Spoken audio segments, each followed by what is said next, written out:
زما خوږو مسلمانانو ورونو، د ذوالحجې مبارکه میاشت شروع ده. ډېره بختوره میاشت ده، ډېره مبارکه میاشت ده. یو دوه مسلې سره کوم.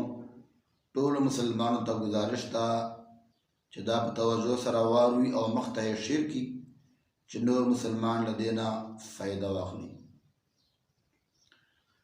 موږ خلکو چې دا مسله مشهوره ده چې کوم سړی قرباني کوي نو هغه چې کله د ذوالحجې میاشت شروع سي نو آبا ویشتان نه کټ کوي او نوکان به نه کټ کوي. نو دې حقیقت څه ده؟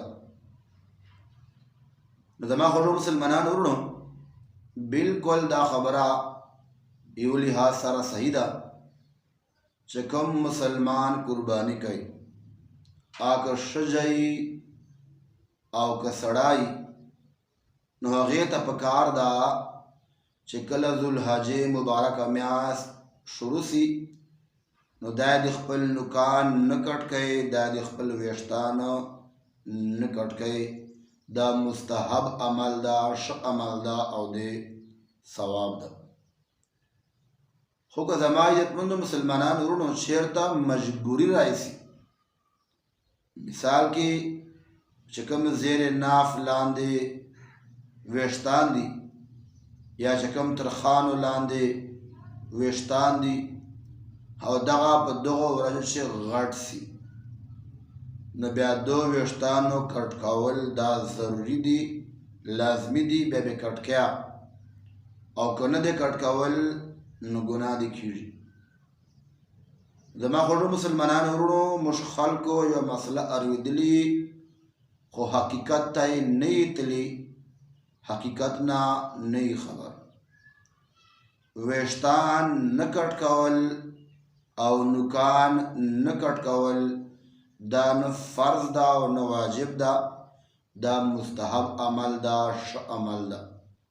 چې څوک قرباني کوي نوکان دې نه کټ کوي، ویښتان دې نه کټ کوي. چې کله قرباني وکړي بیا قرباني نه بعد دې ویښتان او نوکان کټ کوي.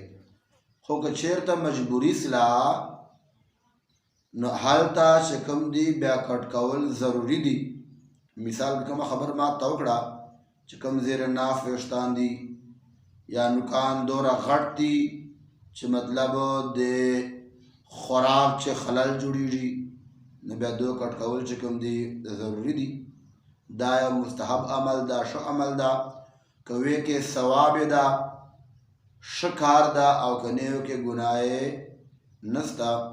الله کریم دې موږ ته دین اسلام سمجھا کولو توفیق نصیب کی. و آخر دعوایا ان الحمد لله رب العالمین.